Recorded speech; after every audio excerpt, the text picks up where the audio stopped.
Bismillahir Rahmanir Rahim. Your Excellency, Antonio Guterres, the UN Secretary General, Your Excellencies, Heads of States and Governments, ladies and gentlemen, it's a great honor and privilege to address the 80th UN General Assembly today at a time when our world is at a critical juncture.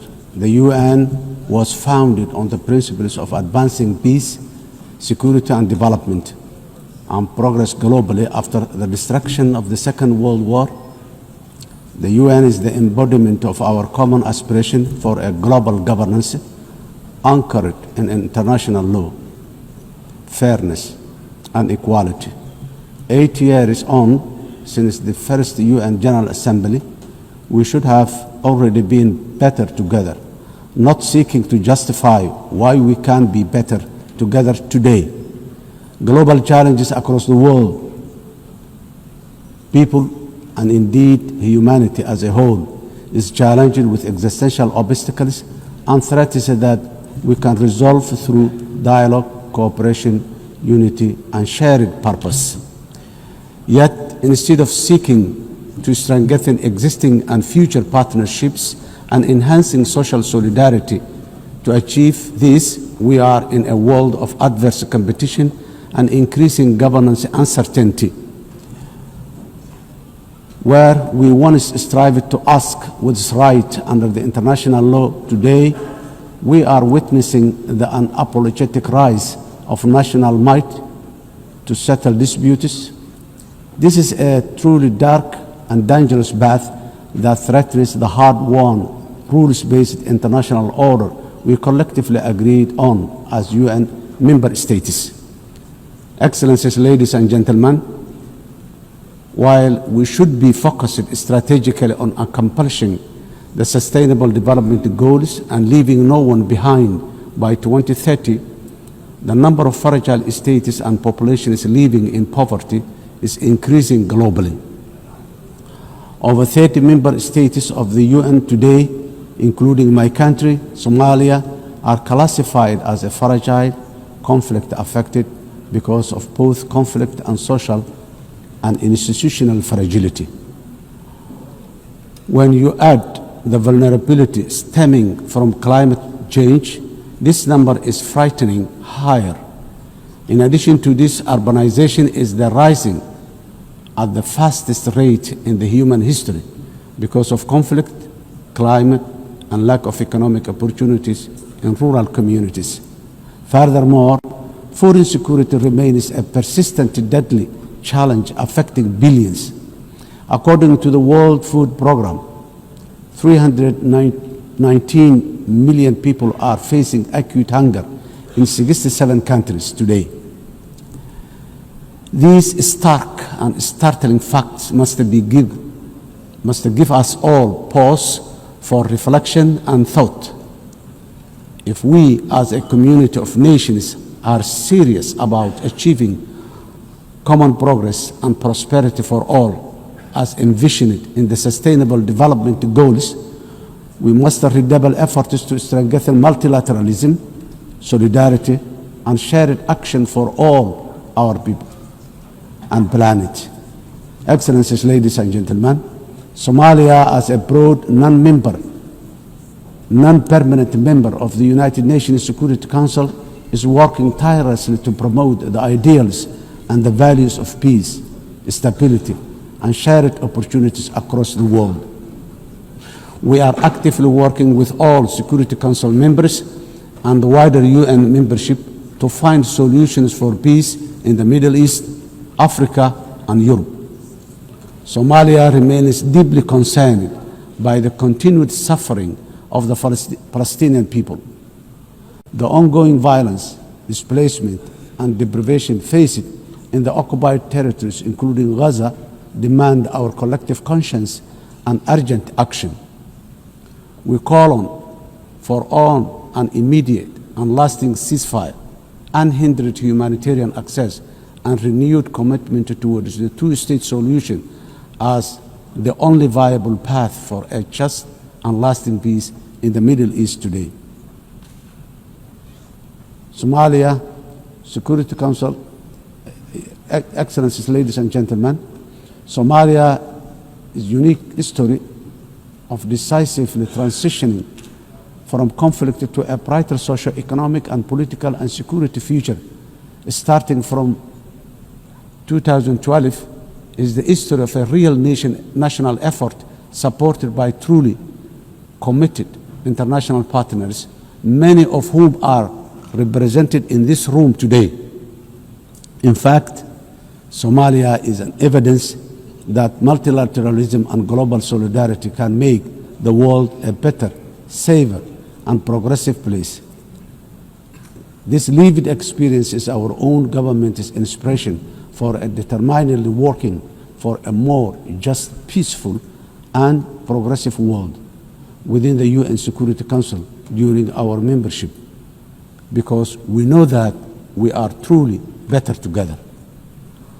When we all work in unison at home, we are bravely fighting the last remaining pockets of international terrorism while building a strong and sustainable national security architecture. We are working closely with all our valuable international partners in defeating the violence, extremism, ideology, falsehoods, and illicit financial systems that facilitate global terrorism. As a result of our efforts in Somalia, our people and citizens across the world are safe today. Of course, while we remain grateful for all international support to combat terrorism, I strongly commend the unwavering commitment and courage of Somali security forces and the local community defense forces for their sacrifices, resilience, and success against Al-Shabaab and ISIS, the two most dangerous terror organizations in the world today. This will continue until we achieve complete victory and harmony in our country, our region, our continent, and the wider world. We must never give in to cowardly terrorists. Excellencies, ladies and gentlemen, our government has embarked on a historic journey to undertake universal suffrage elections in Somalia for the first time in 57 years. Somalia was Africa's first democratic nation in the 1960s, and we are proudly returning to that path of inclusive governance once again. Today, our national election registration process is ongoing, and more than 40 independent political associations have registered to participate in the upcoming elections. Our national experience is that nothing is better than a people-centered, a people-led, guided by the rule of law to build a unified and prosperous nation in our country. Financing development, the sustainable development goals are the blueprint for achieving dignity, justice, and equality through real investment in human capital, job creation, and social protection for the most vulnerable in all our communities. However, it was very clear from the fourth financing for development conference in Seville earlier this year that the financing gap between our ambitions and the reality are very far apart. Today, developing nations are facing the terrible shock of high debt burden, higher cost of sovereign borrowing, and expenditure on recurrent shocks, which is impossible to budget for annually. The traditional economic model of forecasting predictable expenditure supported by clear revenue streams is no longer this simple. Governments of the developing nations are also now subjected to real-time investment cuts in core developmental activities, including health, education, and basic infrastructure. This is because of realignment of the already dwindling development assistance they use to receive from the developing nations. This is not sustainable, and if we as a community of nations are to achieve collective developmental progress together, Excellencies, ladies and gentlemen, In Somalia, we are taking responsibility of our own economic development by building on the successes of our recent reform based on the debt relief. Today, we are focused on mitigating the excruciating cost of public service investment by continuously raising domestic revenue, strengthening public financial management systems, and enforcing strict expenditure controls while enhancing transparency and accountability. Furthermore, we are committed to benefiting from strategic location and natural resources through trade with our region and the world. In line support of this ambition, Somalia has joined the East Africa Community and is ratifying the African Continental Free Trade Area policies and joining World Trade Organization. Process is going on very well. Climate emergency. We are also resolute in our commitment to combat the devastating impact of climate change in the most vulnerable communities, especially those who are unable to mitigate and adapt effectively. Climate change is wreaking havoc across the world, with the most vulnerable countries suffering systemic and repetitive meteorological and socio-economic shocks. These devastating economies, destroying livelihoods and diverting limited public resources towards mitigating and adaptation responses, which take away from other vital social investment like education and health. The impact of climate change is forcing governments in developing countries, including my own, to make impossible financial trade-offs, which hamper our own aspiration for investing in resilience and development. Around 10% of the developing nations' budgets are diverted to responding to climate change. This needs to be addressed urgently through developed industrialized nations by meeting their financial obligations for climate crisis they continue to exacerbate. The climate crisis that continue to exacerbate. Excellencies, ladies and gentlemen, the resilient Somali people live with the climate crisis every day. For us, climate change is not an abstract. It is a horrible reality of disrupted and destroyed lives. Somalia's contributes almost nothing to global emission, yet we endure some of the harshest consequences.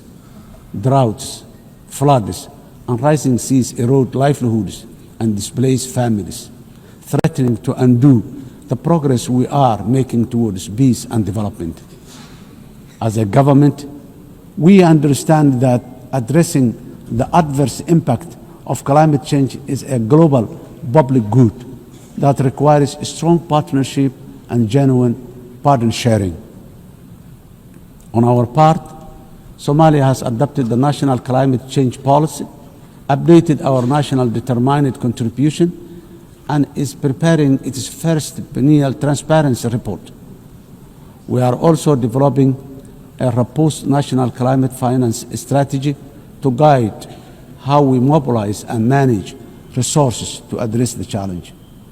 To ensure these resources are used effectively, we have established the National Climate Fund, a dedicated institution to channel climate financing transparently and directly to the communities on the ground, to the communities on the ground. We are restoring degraded lands, strengthening water security, and piloting nature-based solutions that protect both people and ecosystems. Despite our efforts, accessing climate finance remains too slow and complex. As our government strengthens its domestic revenue capacity and initiates the process for pre-arranging disaster risk financing, we call for financial support that is accessible, affordable, predictable, and just from the international financing institutions and capital markets.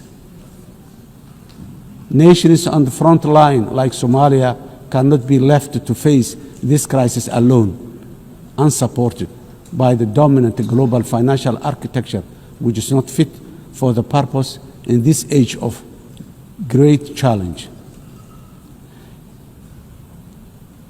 Excellencies, ladies and gentlemen, in conclusion, the 80th anniversary of the UN General Assembly is the best possible opportunity to take stock of our global achievement as far as our common commitments to sustainable development are concerned.